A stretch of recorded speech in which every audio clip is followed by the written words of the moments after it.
Oke, halo teman-teman semua yang udah nonton live di Intip Kuliah, selamat datang dan semoga kalian enjoy dengan pertanyaan-pertanyaan dan juga jawaban-jawaban dari saya sampai jam Mhm. 8 ya kira-kira ya. Ya, perkenalkan Oke. sekali lagi nama saya Muhammad Rizky Maulana, ya bisa dipanggil Kak Maul atau Maul juga boleh. Gitu deh. Oke, Kak Maul. Jadi untuk teman-teman yang punya pertanyaan silakan banget gitu ya. Nanti pasti bakal dijawab sama Kak Maul ya. Ya, pasti. Oke. Nah, Kak, banyak juga nih yang udah nanya atau penasaran gitu ya tentang ilmu kesejahteraan sosial di UI itu Hmm, seperti apa gitu. Nah, yep. Kak, boleh dijelasin nggak, Kak, secara garis besar gitu, jurusannya itu seperti Oke. apa? Nah, jadi di ilmu kesejahteraan sosial itu sebenarnya banyak banget stigma ya tentunya. Karena Hmm. di kasus itu sering dipandang kayak, oh ya kamu mau jadi orang yang mulia ya kayak gitu kan. Terus karena kita emang basicnya emang pelayanan sosial dan membantu orang Hmm. dengan pelayanan-pelayanan sosial gitu. Dan kita selalu Hmm. diidentikan dengan jurusan sosiologi dan juga psikologi. Nah, bedanya Hmm. jadi jurusan kesos itu kita lebih implementatif, lebih implementasi, kita lebih ke turun lapangan. Nah, bedanya sosiologi, Hmm. sebenarnya sosiologi juga turun lapangan. Tapi kalau sosiologi itu kalian cuma meneliti doang, melihat fenomena Hmm. sosial atau kondisi-kondisi sosial doang di masyarakat. Tapi kalau kesejahteraan sosial, kalian benar-benar membuat program sosial, kayak misalnya BPJS atau mungkin pengabdian masyarakat lah gitu, atau Hmm. relawan-relawan sosial yang kalian sering lihat, oke ada relawan saya yang udah daftar gitu, gitu. Biasanya kesejahteraan Hmm. sosial itu berperan penting di ranah tersebut. Nah, kalau Hmm. psikologi, kita juga sebenarnya ada mental health juga dan di semester 2 itu kesejahteraan sosial juga belajar tentang pengantar ilmu Hmm. psikologi bagi kesejahteraan sosial. Karena kita apa ya, istilahnya membantu orang terutama di individu tentang kesehatan mental mereka karena kan kondisi kesejahteraan sosial itu juga bergantung pada biologinya, sosiologinya, terus juga sama psikologisnya dan juga spiritualnya seperti itu kak. Oke, jadi bisa dibilang gitu nggak, Kak? Kalau kesos itu lebih aplikatif daripada sosiologi. Betul, betul sekali. Lebih aplikatif dibanding sosiologi dan psikologi. Dan lebih Oke. apa ya luas. Kalau misalnya psikologi kan cuma individu ya, dan sosiologi itu Ah, cuma masyarakat doang dan juga urban. Urban tuh kayak perkotaan, pedesaan gitu. Tapi kalau kesejahteraan sosial itu kita punya banyak ranah. Nanti bakal dijelasin lebih hmm, lanjut gitu. oke, siap-siap. Oke nih, kita beralih ke pertanyaan selanjutnya nih ya, Kak Maul dulu Iya kak. 2018. Apa sih yang jadi alasan sampai akhirnya milih kesos di UI gitu? Oke, jadi alasan saya pribadi masuk kesejahteraan sosial itu sebenarnya berawal dari psikologi itu sendiri kak sebenarnya. Hmm. Ya, jadi emang dulu tuh emang suka banget sama isu-isu tentang kesehatan mental dan juga emang kepribadian Hmm. saya emang suka peka dengan orang lain.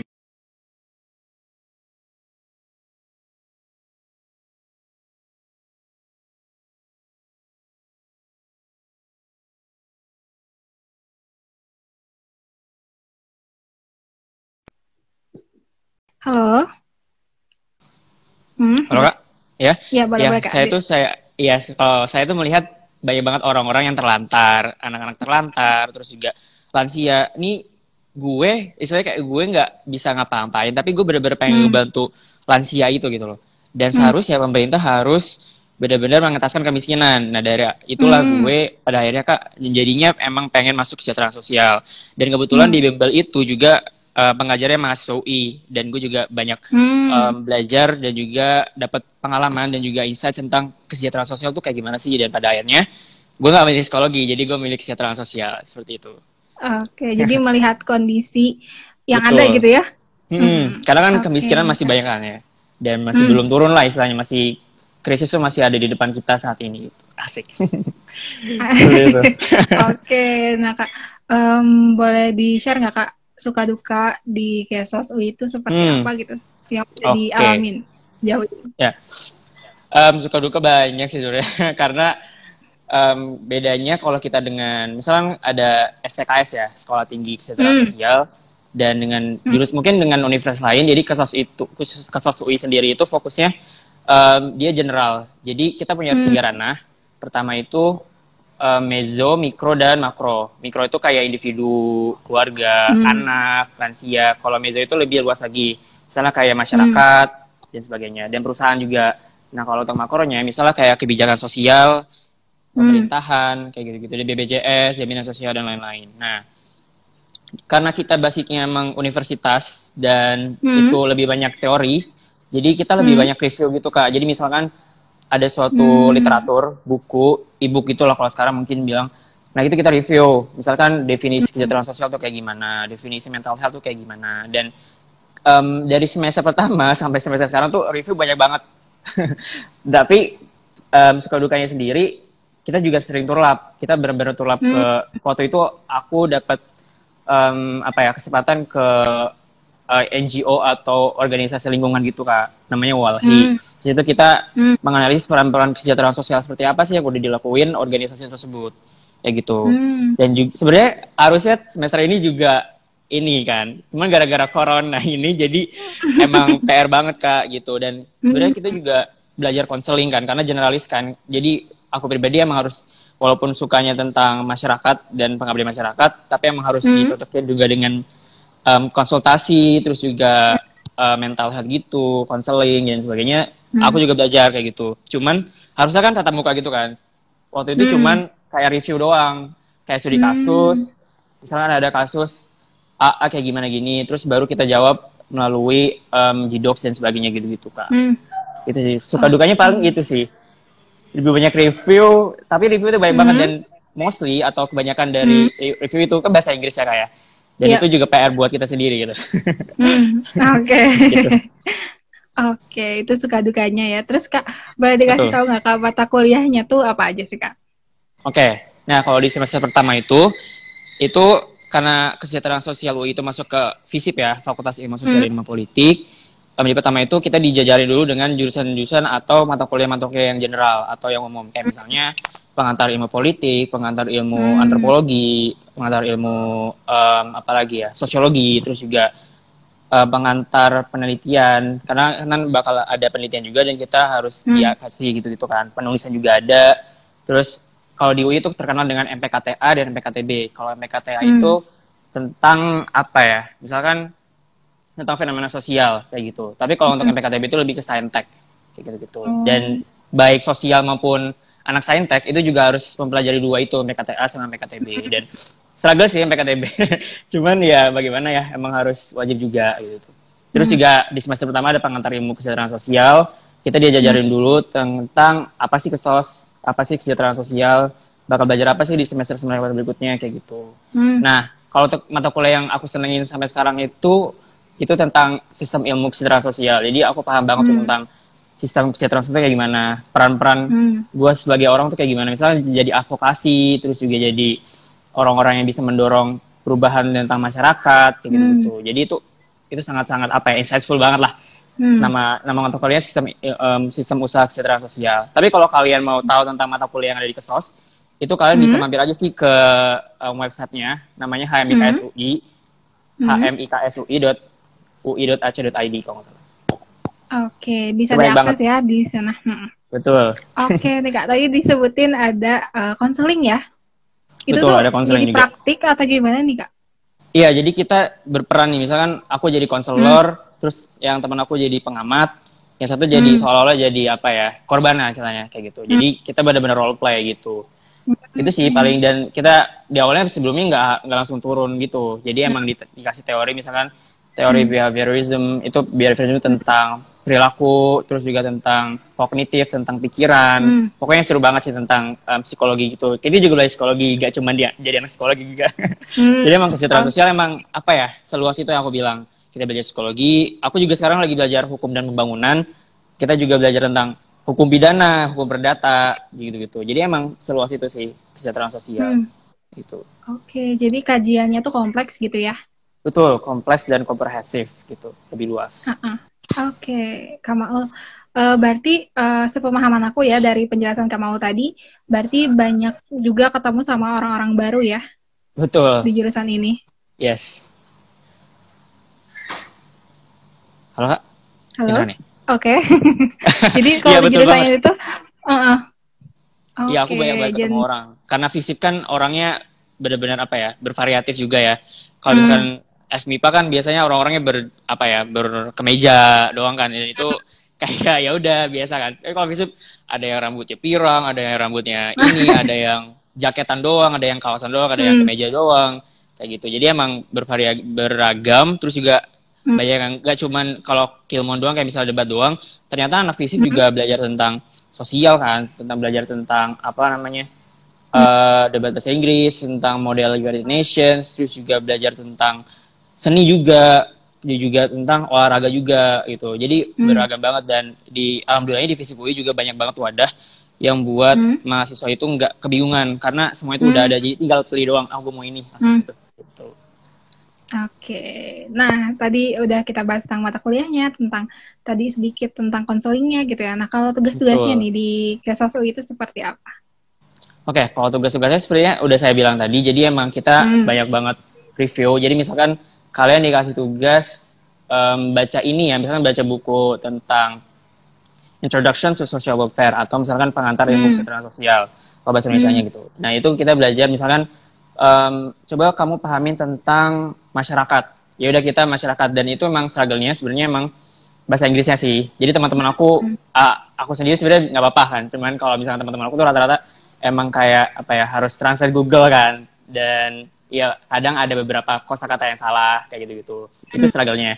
Karena kita emang basicnya apa ya, teori, anak sosial, apa ya, biasanya terus kita review, terus pas di kelas kita diskusi sama dosen, sama teman-teman semua, kita presentasi, dan most rata-rata di FISIP sendiri maupun ilmu kesejahteraan sosial itu lebih banyak kerja kelompok, jadi tentang diskusi, presentasi kayak gitu. Jadi nggak apa ya, kalau misalkan di Saintek mungkin atau mungkin di Rimpunan Ilmu Kesehatan mungkin menuntut kita buat individu kan. Kalau untuk Kesos sendiri itu emang harus perkelompokan.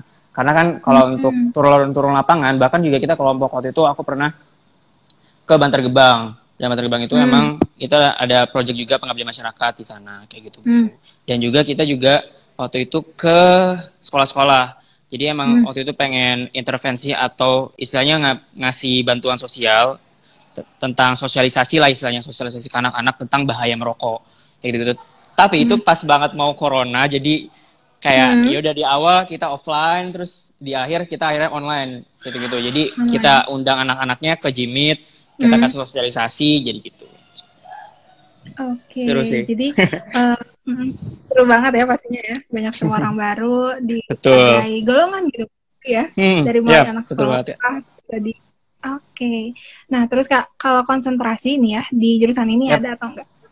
Nah, kalau untuk konsentrasi sebenarnya kalau untuk kesejahteraan sosial di UI itu kita namanya pakai sistem generalist practice. Jadi praktek yang general. Jadi tadi aku udah jelasin kita ada punya 3 ranah, mikro, meso, dan makro. Mikro itu tentang individu, tentang kayak keluarga, anak, sama lansia. Tapi kalau untuk meso, misalkan kalian mau ke perusahaan nih fokusnya, terus atau kalian mau masuk ke ranah masyarakat, misalkan mau ngabdi ke masyarakat, kasih bantuan sosial ke masyarakat pedesaan, mau ke perkotaan kayak gitu. Terus kalau makro itu lebih ke kebijakan sosial, kamu nanti bahas tentang jaminan sosial, hukum pembangunannya kayak gimana, kayak gitu-gitu. Nah, semuanya itu harus dipelajarin sama anak kesejahteraan sosial Universitas Indonesia, dan nggak boleh milih-milih. Nah, boleh milihnya itu nanti kalau udah di semester 6 atau dan 7. Nah, itu nanti kalian bisa milih mata kuliah pilihan. Biasanya ada manajemen sumber daya manusia, nanti itu bakal belajar tentang, itu lebih ke HRD sih. Nanti, cuman aku nggak milih karena aku milihnya ke dimensi sosial dan ekonomi, yang lebih ke makro, karena emang aku fokusnya mau ke makro.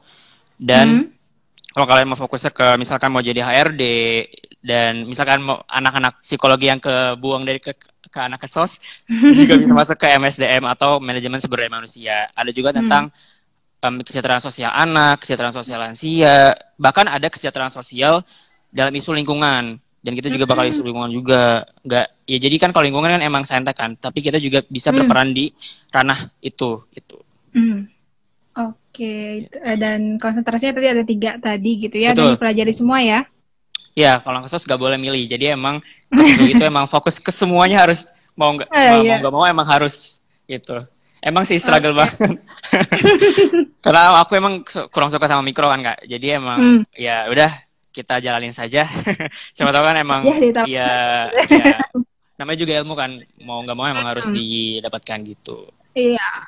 Oke, tadi udah banyak banget nih kita bahas tentang Kesos di UI. Nah, kalau jalur masuknya nih ya Kak Maul ada apa aja sih Kak? Ya. Nah, kalau untuk angkatan aku sendiri waktu 2018 itu cuma ada 2. Namanya jalur undangan, pasti kalian teman-teman tahu kan. Ada jalur undangan tentang SNMPTN. Terus juga ada SBMPTN, di mana jalur tulis, kalian bisa masuk ke sana. Kalau kalian pure emang apa ya, biasanya kan SNM kan nggak semuanya dapat kan. Pasti ada beberapa orang yang nggak masuk jalur SNMPTN. Nah, kalian bisa mempersiapkan dia SBMPTN kayak gitu. Nah, habis itu, nah kalau di tahun 2018 itu nggak ada SIMAK UI atau jalur mandirinya SIMAK. Sebenarnya ada, cuman kalau untuk kesejahteraan sosial ini cuman buat reguler doang. Jadi kalau di UI itu masuknya ada juga jalur kan, ada 3. Namanya ada yang reguler, paralel, sama internasional. Nah, kalau kesejahteraan sosial ini sendiri cuman ada di reguler doang, teman-teman. Jadi paralel nggak bisa. Sebenarnya di FISIP sendiri itu cuma 1 doang yang paralel, Kak. Paralel, reguler, sama internasional cuma 1 doang, yaitu ilmu komunikasi. Kalau kesejahteraan sosial itu cuman reguler doang, sama kayak jurusan-jurusan lainnya, gitu. Nah, kalau untuk yang tahun kemarin, Kak, yang baru-baru ini, 2019-2020 itu SIMAK UI dibuka buat reguler. Jadi teman-teman bisa masuk ke SIMAK UI gitu. Dan kemarin tuh sampai 50% kan di 2020. Itu kotanya gede banget. Jadi kalian bisa masuk 3 jalur, SNMPTN undangan, SBMPTN jalur tulis, sama SIMAK UI jalur tulis juga. Dan harus masuk ke reguler. Gitu. Oke, dan tadi info-info lebih lengkapnya bisa diakses di mana nih, Kak? Tentang SIMAK UI khususnya. Oh, kalau untuk SIMAK UI itu kalian bisa masuk ke penerimaan.ui.ac.id. Itu biasanya ada timeline-nya atau ada jadwal-jadwalnya. Misalkan kalian ada SNMPTN, ada SBMPTN, ada SIMAK UI juga. Dan biasanya kalau mau daftar SIMAK UI itu biasanya di website itu, namanya penerimaan.ui.ac.id gitu. Oke, pastinya informasinya terpusat di situ ya? Terpusat di situ, betul. Oke, kalau misalnya di Keso sendiri, biasanya penerimaan mahasiswa seangkatannya itu berapa orang, Kak? Nah, kalau untuk total, angkatan waktu aku 2018 itu sampai 81. Nah, 81 ini dibagikan, jadi ya SNMPTN itu cuma sekitar 30-an atau 20-an. Nah, karena waktu itu cuma 2 jalur, di 2018, SBMPTN itu sampai 56 kota gitu. Nah, jadi emang gedenya di SBMPTN karena 60% di SBMPTN, 40% di SNMPTN atau jalur undangan gitu. Nah, itu sampai 81 dan dari tahun 2017 sampai 2020 sekarang itu sama sekarang kotanya. Jadi emang 81 rata-rata gitu, Kak. Oke, berarti persaingan masuknya ke ketatannya itu lumayan ya? Betul, dan rata-rata anak-anaknya perempuan. Jadi FYI, Kak, jadi emang di kesejahteraan sosial UI itu mungkin di lainnya juga mungkin iya. Jadi angkatan aku sendiri cuma 11 doang nih cowoknya, sedangkan ceweknya sisanya 81 dikurang 11 ya 70. 70 itu cewek, 11-nya adalah cowok gitu.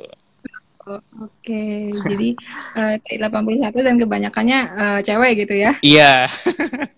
Oke. Tapi yang kalau cowok-cowok yang mau masuk tuh nggak apa-apa banget ya, Kak ya? Nggak apa-apa banget. Bisa banget, betul. Justru malah kita kekurangan sumber daya cowok gitu. Laki-laki. Oke. Kak Maul udah kuliah selama 4 semester di UI nih. Pasti banyak banget pengalaman ya yang udah dialami gitu. Nah, Kak, boleh ngasih tips nggak, Kak, berdasarkan pengalaman Kakak gitu ya? Apa sih yang harus dilakukan oleh mahasiswa gitu biar mereka tuh bisa survive gitu di jurusan ini? Oke, jadi di semester pertama tentunya kan kalian bakal disibukkan dengan namanya ospek.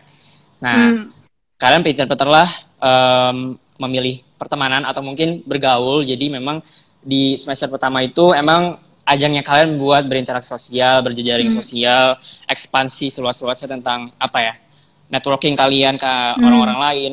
Karena pengalaman saya emang jadi emang punya banyak kenalan sampai teman aku tuh menanya, kok lu tahu aja sih dia, atau misalnya ada orang lewat aku halo semua gitu, atau halo terus kok lu kenal aja sih kayak gitu jadi jadi kayak bukan SKSD sih, tapi emang kenal kan kayak gitu. Jadi emang jejaring sosial itu emang penting banget waktu di semester awal.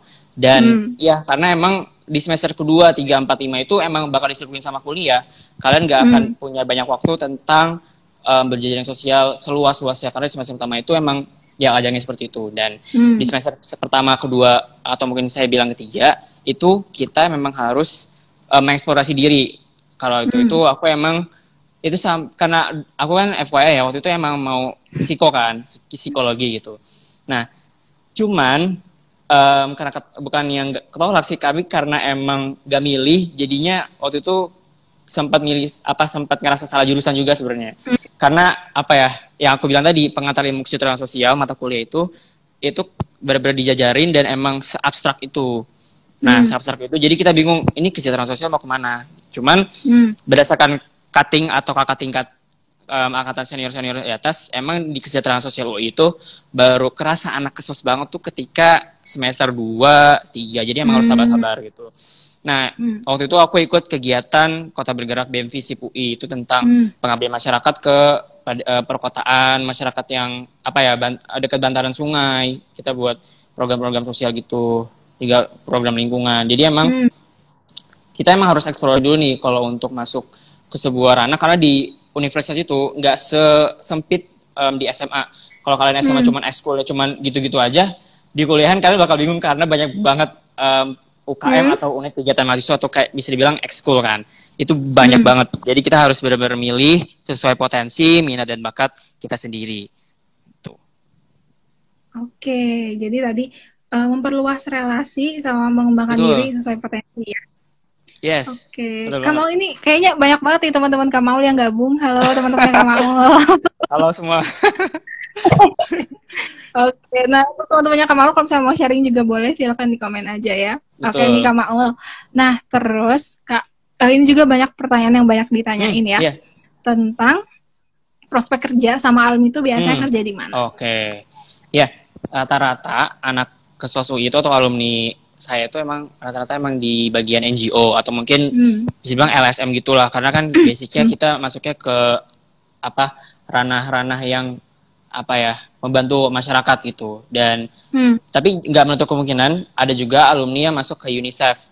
Nah, UNICEF itu kayak organisasi tentang anak yang dari PBB internasional. Itu angkatan atas ada yang masuk ke sana, yang ke UN dari itu tentang pembangunan sosial gitu kan. Ada juga yang masuk ke Kementerian Sosial. Jadi emang kalau anak kesejahteraan sosial itu biasanya jalur lurusnya atau lurusan itu bakal diidentikan dengan pekerja sosial. Jadi teman-teman kalau misalnya mau masuk kesejahteraan sosial terus mau masuk ke pekerjaan namanya pekerja sosial, itu maksudnya mau masuk ke Kementerian Sosial kayak gitu. Terus bisa juga masuk ke Bappenas, Kementerian Bappenas, karena di situ kita butuh banget perspektif anak kesejahteraan sosial tentang pembangunan sosial. Kan kalau pembangunan kan butuh anak kesejahteraan sosial gitu. Terus juga kita bisa masuk ke ranah perusahaan. Jadi nggak usah khawatir. Kita juga bisa masuk ke perusahaan. Alumni aku itu ada yang masuk ke Tokopedia. Dia itu masuk di bagian CSR atau Corporate Social Responsibility. Itu tentang bagaimana sih Tokopedia itu bisa memberikan dampak sosial ke masyarakat. Jadi nggak cuma jualan doang kayak gitu. Jadi emang memberikan dampak sosial. Karena Tokopedia basisnya adalah itu kan jualan-jualan gitu, kita memberdayakan ekonomi masyarakat kayak gitu-gitu. Aku dapat info dari gitu. Jadi emang kesejahteraan sosial emang seluas itu kan. Dan ada juga yang di lembaga-lembaga internasional kayak Save the Children, terus juga KPAI, dan pokoknya banyak banget sih tentang kesejahteraan sosial itu. Jadi emang tentang bagaimana kalian bisa menempatkan diri, karena aku bilang tadi kesejahteraan sosial itu emang seluas itu. Dan tentu saja karena seluas itu kalian harus bisa memposisikan diri kalian mau jadi seperti apa nanti di kedepannya. Bahkan angkatan aku atas itu juga ada yang masuk ke NGO lingkungan. Jadi nggak lurus sosial doang. Jadi emang lingkungan juga bisa. Namanya itu Generation Foundation sama Greenpeace Indonesia kalau kalian teman-teman tahu. Nah itu perspektif kesejahteraan sosial emang dipakai banget di pekerjaan-pekerjaan tersebut. Karena kita emang basicnya adalah melakukan keberfungsian sosial. Jadi emang kita emang mau memberdayakan masyarakat supaya masyarakat itu nggak disemena-menakan dengan kebijakan yang semena-mena buat mereka. Kita pengen mereka tuh intinya sejahtera juga, bisa mengambil peran mereka, bisa mendapatkan hak mereka, gitu-gitu sih Kak. Makanya banyak banget sih. Aku bisa sebutin bukan karena emang bukan karena emang nggak ada, tapi emang seluas itu. Dan justru banyak banget gitu sih. Kalian juga bisa jadi peneliti gitu-gitu. Bisa masuk ke kebijakan sosial. Misalnya kalian teman-teman mau jadi, gue pengen masuk ke Kementerian Sosial bagian yang bantuan-bantuan sosial gitu-gitu. Atau misalkan kan yang sekarang baru ini kan kita sering dengar sama sembako ke masyarakat yang kena corona, yang enggak gitu-gitu kan. Ada yang misalnya KIP, karena BPJS gitu-gitu. Itu teman-teman alumni aku tuh emang masuk ke sana juga gitu. Jadi emang harus bisa memposisikan diri teman-teman ketika masuk di kesejahteraan sosial karena emang seluas itu, dan ya have fun. Dan luas banget gitu ya ternyata ya. Banyak banget nih masuk kemana-mana gitu ya, jangan khawatir juga berarti para calon. Oke, nih Kak Maul, aku mau nanya nih pertanyaan terakhir dari aku sebelum ke pertanyaan teman-teman ya, tentang rencana dan harapan Kak Maul gitu setelah lulus seperti apa Kak? Aduh. Jadi emang aku tuh lagi suka banget sama isu lingkungan dan sosial. Dan emang sekarang itu lagi bener-bener ikut kegiatan lingkungan juga. Jadi kemarin baru-baru ini dapat kesempatan ikut training di Asia Leadership Camp, Asia Climate Leadership Camp, karena emang harusnya tatap muka kan se-Asia, cuman emang corona juga jadi emang virtual waktu itu, dan dapat banyak banget perspektif tentang apa perubahan iklim gitu-gitu, dan emang dalangnya yang nggak lain adalah manusia itu sendiri gitu. Dan oleh karena itu menurut saya kesejahteraan sosial bisa hadir di sana. Nah, tentang perubahan sosial, perubahan perilaku, tindakan manusia, supaya mereka sadar bahwa masyarakat itu juga kena dampaknya tersendiri. Bahkan kita sendiri juga bakal kena dampaknya gitu loh, tentang perubahan iklim ini sendiri gitu. Nah, aku emang mau masuk ke bagian lingkungan, karena emang sekarang lagi apa ya, banyak banget meraba sebenarnya lingkungan-lingkungan gitu, karena emang di kasus emang cukup belum familiar dengan lingkungan, jadi emang masih meraba. Terus juga, dan ternyata setelah lulus nggak langsung kerja dulu, jadi emang mau masuk, insya Allah mau masuk University of Melbourne di Australia, jurusan Master of Environment atau Magister Lingkungan, kajian lingkungan gitu. Karena emang pengen banget isu-isu lingkungan tuh harus dibersamai dengan perspektif sosial juga gitu. Amin, sama ya. Amin. Amin. Oke, kita beralih ke pertanyaan dari teman-teman nih Kak. Udah? Iya nih, boleh banget. Iya, udah lumayan banyak. Nah, dari Georgini Kentona, Kak, Kesos UI akreditasinya apa? Terus PKL-nya gimana? Barangkali gitu ya. Oke, jadi alhamdulillah Kesos UI ini sendiri akreditasinya udah A, dan bahkan kita udah dapat akreditasi internasional. Namanya kalau kalian teman-teman tahu, namanya AWON QA, itu dari Asian University of Network. Jadi emang se-ASEAN itu udah menganggap kesejahteraan sosial itu emang udah punya akreditasi yang baik gitu. Jadi nilai plusnya di situ. Jadi teman-teman kalau misalnya mau masuk di universitas lanjutannya di ASEAN, itu anak-anak kesos sangat berpeluang, terutama di UI, buat masuk atau lanjut ke universitas di ASEAN. Ya, teman-teman tahu ASEAN kan? Ya kayak misalnya Filipina, Myanmar gitu-gitu. Itu emang opportunity-nya di situ. Terus tadi apa lagi satu lagi? PKL ya. Ya, jadi emang kalau PKL ini sebenarnya namanya bukan PKL. Jadi di semester terakhir 7 dan 8, 6 dan 7 itu teman-teman udah masuk ke ranah praktikum namanya. Jadi praktikum pertama itu kita masuk ke panti sosial, semua masuk kesejahteraan sosial itu harus panti sosial.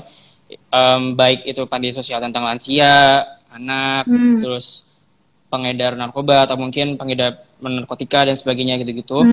Itu teman-teman harus masuk ke panti sosial di praktikum pertama. Tapi kalau praktikum kedua itu jatuhnya kayak magang sih.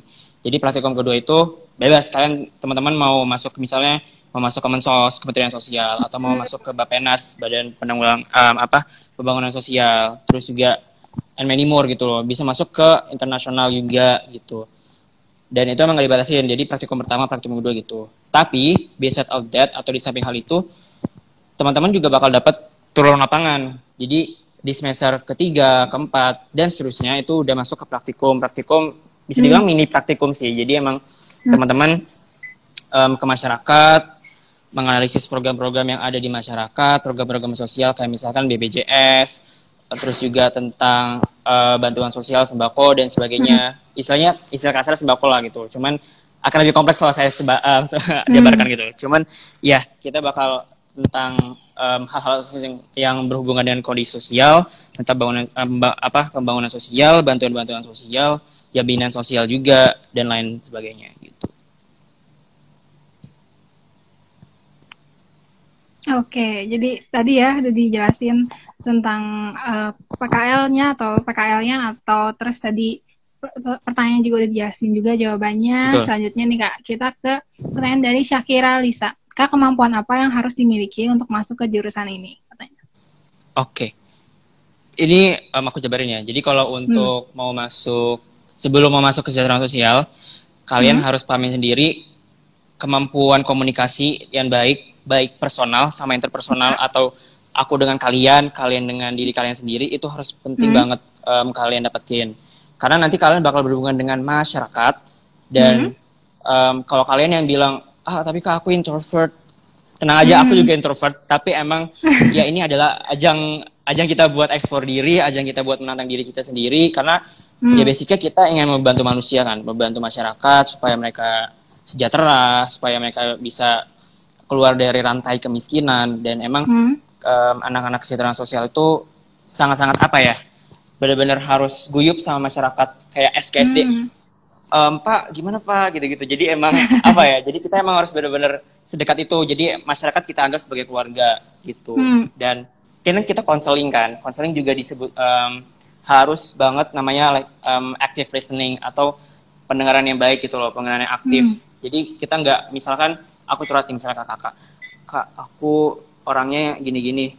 Nggak boleh kayak misalkan, kamu sih gini-gini, nggak boleh kayak gitu. Jadi emang kita harus dengerin dulu, kita harus pahamin dulu situasinya seperti apa, dan kita nggak boleh ngasih saran yang apa ya, sebatas saran yang judgmental atau yang menghakimi si orang ini gitu. Jadi emang komunikasi, terus juga rasa sosial atau empati yang tinggi, anak-anak kesejahteraan sosial itu emang topnya lah gitu, emang harus punya basic itu gitu loh. Nah, kalau untuk mau masuk kesejahteraan sosial sendiri, waktu itu aku emang bagus SBMPTN nanti di sosiologi, mata pelajaran sosiologi waktu itu SBMPTN. Jadi emang mungkin departemen atau Universitas Indonesia itu memilih aku gara-gara emang sosiologi aku tinggi gitu mata pelajarannya. Jadi emang mungkin lolosnya gara-gara sosiologi tinggi, tapi nggak tahu sih. Jadi emang jadi emang sosiologi itu penting banget gitu. Oke, nah tadi juga disebutin kemampuan dasar gitu ya untuk seorang mahasiswa KESOS, dan itu bisa bisa dibangun sambil berproses selama kuliah gitu ya? Iya betul, kalian bisa masuk organisasi juga bisa kan waktu di perkampusan gitu, itu bisa juga sebagai kalian, karena jujur aku dulu tuh emang nggak yang ngomong kayak gini tuh susah banget gitu, dan nggak pernah yang namanya ikut organisasi sama sekali waktu SMA. Tapi kalau udah masuk kuliah, itu aku nantang diri aku sendiri buat aku mau masuk misalkan BEM-FISIP. Tapi kalau aku masuknya himpunan ilmu kesejahteraan sosial, himpunan mahasiswa ilmu kesejahteraan sosial. Sekarang jadi wakil kepala divisi keilmuan, gitu-gitu. Jadi emang di situ aku baik-baik belajar bagaimana cara berjejaring sosial, bernegosiasi, terus juga bisa meyakinkan orang lain terkait program kerja yang mau aku bawa gitu ke masyarakat. Gitu. Oke, jadi harus dimanfaatkan ya wadah-wadah yang disediakan sama universitas gitu ya? Iya, karena baik banget.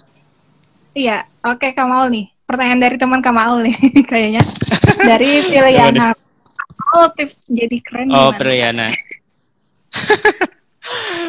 Jadi teman aku banget. Jadi apa ya, tips keren itu sebenarnya keren itu sendiri sebenarnya kan definisinya banyak ya. Dan aku sendiri tuh tips keren aku sendiri tuh emang apa ya, misalkan aku mau jadi mapres kan. Mapres itu kan biasanya emang banyak banget kan, misalnya mau jadi juara 1, juara 2, juara 3. Tapi kalau di samping hal itu, aku sendiri meyakinkan bahwa ketika aku mau lomba, pasti kan inovasinya harus dibawa kan ke, misalkan mau esai atau misalkan mau karya tulis ilmiah, pasti kan ada gagasan-gagasan tertentu yang solutif ke juri perlombaan, dan itu aku gunakan sebagai representasi atau sebagai pembelajaran buat aku sendiri. Ketika aku mau masuk ke ranah pekerjaan ke masyarakat, tentunya itu bisa mengasah aku dalam mengembangkan kemampuan berinovasi. Terus juga aku juga jadi belajar tentang gimana caranya masuk ke ranah masyarakat. Terus juga aku bisa masuk juga istilahnya mengembangkan kemampuan aku bisa berinovasi lebih banyak gitu sih, kayak gitu-gitu. Dan pastinya solutif dan bisa mesejahteraan masyarakat tentunya. Kayak gitu. Jadi emang goalsnya emang pengen mesejahteraan masyarakat, bukan pengen dapat gelar aku mau jadi mapres gara-gara ya keren aja gitu. Tapi di samping hal itu aku pengen berdampak sosial, berdampak positif bagi masyarakat, bagi orang sekitar gitu. Itu juga yang jadi salah satu motivasi kakak untuk aktif terus gitu ya? Betul. Karena sebenarnya waktu aku ikut organisasi nggak yang main-main kayak aku dapat tawaran langsung diterima. Tapi karena aku keilmuan kan di HMIKS, itu karena emang aku suka keilmuan juga tentang perlombaan, karena aku pengen ya udah pada akhirnya aku memutuskan buat masuk itu. Aku juga jadi wakil kepala Departemen Hubungan Masyarakat di KSM Eka Prasetya UI. Di situ juga aku belajar tentang penelitian, tentang pengabdian masyarakat juga, dan juga tentang penulisan, kajian dan sebagainya. Dan ya aku juga jadi wakil kepala sekolah di Rumah Pintar KSM UI, dan mana itu kan basicnya adalah volunteer kan, membantu masyarakat. Nah, kalau misalkan bisa disimpulkan dari semua organisasi tersebut, aku nggak jauh-jauh dari keilmuan sama volunteering kan. Jadi emang nggak jauh dari hal itu gitu. Oke, nih seru banget nih live kali ini sama Kak Maul. Banyak banget yang yang didapat gitu ya, mau info jurusan, terus motivasi-motivasi gitu ya. Jadi tahu gitu kalau ternyata kalau aktif tuh banyak banget manfaatnya gitu buat kita sebagai gitu ya. Betul, Kak. Oke nih Kak Maul, sebelum kita nutup live kali ini, karena keterbatasan waktu juga gitu ya, mungkin ada closing statement atau informasi tambahan dari Kak Maul untuk teman-teman, boleh tuh Kak, silakan. Oke, jadi teman-teman, aku mau menyarankan, jadi emang kondisi sosial di masyarakat ini emang masih krisis, terutama di pandemi COVID-19, kita melihat bahwa, bahkan ada data yang menyatakan bahwa kemiskinan baru tuh muncul gitu. Nah, dari hal itu sebenarnya dibutuhkan generasi bangsa yang ingin membantu masyarakat, ingin memberikan inovasinya, ide gagasannya untuk menjawab nih solusi dari masalah-masalah sosial yang ada di masyarakat. Oleh karena itu, sebenarnya nggak harus masuk kesejahteraan sosial, tapi gara-gara itu kita harus punya basic. Oh, gue mau masuk hukum, misalnya mau masuk hukum gara-gara hukum di Indonesia ini susah banget nih ditegakkan, itu boleh banget. Jadi emang konsep dari aku, tentukan passion kalian dari sekarang. Buat teman-teman yang mau masuk kesejahteraan sosial maupun teman-teman yang mau masuk ke perguruan tinggi negeri di Indonesia maupun di luar negeri juga. Dan emang harus dikuatin nih sebenarnya. Kalian tuh mau masuk jurusan kesos itu nanti bakal mau jadi apa? Karena kalau kalian cuman memikirkan enaknya, nanti ketika kalian masuk ke kesejahteraan sosial atau masuk ke jurusan lain, dapat gak enaknya, itu kalian bakal ngerasa, oh gue salah jurusan. Pada akhirnya kalian bakal menyanyiakan 1 tahun kalian, bahkan 2 tahun kalian, kayak gitu.